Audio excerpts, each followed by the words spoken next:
Madam ছিল না। আদিবা মুচকি হেসে বললেন, তুমি আসলেই একটা দুষ্টু ছেলে।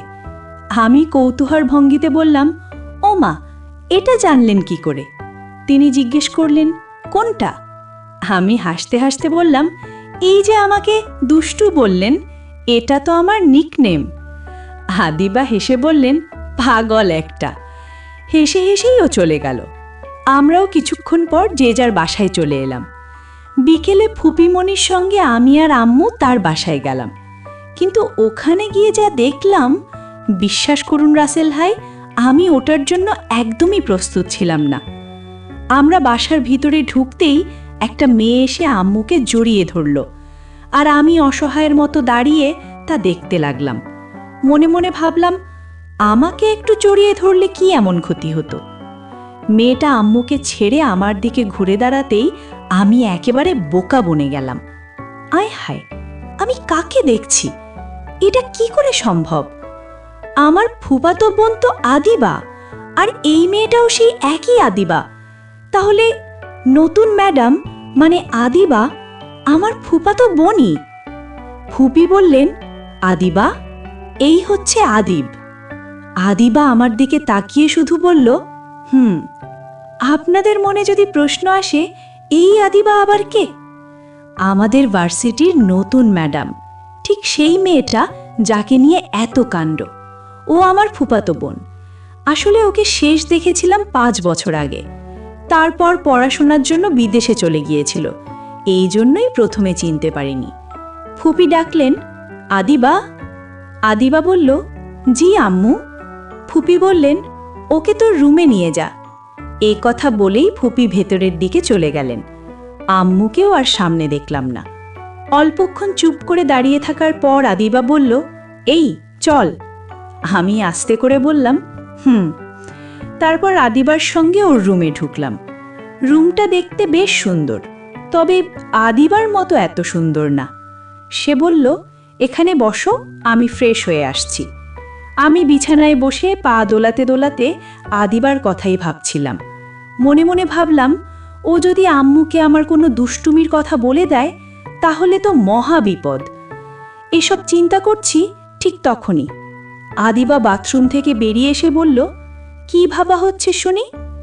আমি ওর দিকে তাকিয়ে বললাম, ভাবছিলাম আমার ফুপির এত কিউট মেয়ে কি করে হলো। আদিবা হেসে উঠল। আমি বললাম, ওই মেয়ে, এভাবে হেসো না। সে হেসে জিজ্ঞেস করল, হাসলে কি হবে শুনি? ও আমার সামনে এসে দাঁড়ালো। আমি মুচকি হেসে বললাম, আমি প্রেম রোগে আক্রান্ত হয়ে যাব। সে ভ্রু কুঁচকে বলল, কি বললি? বলেই আমার কানটা টেনে ধরল।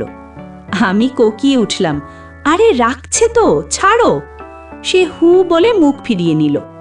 আমি উঠে দরজার দিকে হাঁটতেই পেছন থেকে প্রশ্ন ছুড়ে দিল, কি রে, কোথায় যাচ্ছিস? আমি হেসে বললাম, শাশুড়ি আম্মুর কাছে। সে রেগে উঠে বলল, তোকে তো।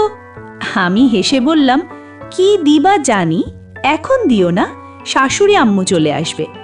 এই বলে একগাল হেসে নিচে নেমে এলাম। ও পেছন থেকে বলল, পাগল একটা। নিচে এসে সোফায় গিয়ে আম্মুর পাশে বসলাম। অল্পক্ষণ পর আন্টি এসে নাস্তা দিয়ে গেলেন।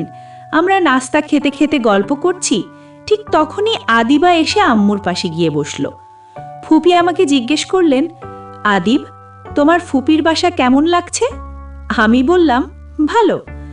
আগে খুব একটা ভালো লাগতো না, কিন্তু এখন লাগছে, কারণ এখন তো একটা ময়না পাখি আছে, সময় হলে ওইটাকে নিয়ে চলে যাব, মনেই বললাম। সারা বিকেল টিভি দেখতে দেখতে কেটে গেল। সন্ধ্যায় সোফায় বসে আছি, এমন সময় আদিবা এসে নাস্তা দিয়ে গেল। আমি জিজ্ঞেস করলাম, আম্মু কই? আদিবা বলল, মামি তো তোমার আম্মুর সঙ্গে রান্নাঘরে। আমি নাস্তা সেরে ছাদে চলে গেলাম। ছাদের এক কোণে গিয়ে পকেট থেকে সিগারেটের প্যাকেট বের করলাম। একটা সিগারেট ধরালাম, এক টান দেওয়ার আগেই পেছন থেকে কড়া গলায় আওয়াজ এলো, কি হচ্ছে এখানে? আমি পিছন ফিরে দেখি আদিবা দাঁড়িয়ে আছে, সিগারেট এখনো আমার ঠোঁটেই।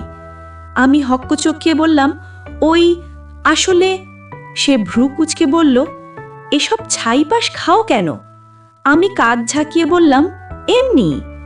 সে কাছে এসে বলল, আজকের পর গল্পটি আপনাদের কেমন লাগলো কমেন্ট করে আপনাদের মতামত জানান। আমাদের জীবন কথা চ্যানেলটি সাবস্ক্রাইব করুন এবং বন্ধুদের সাথে ভিডিওটি শেয়ার করুন।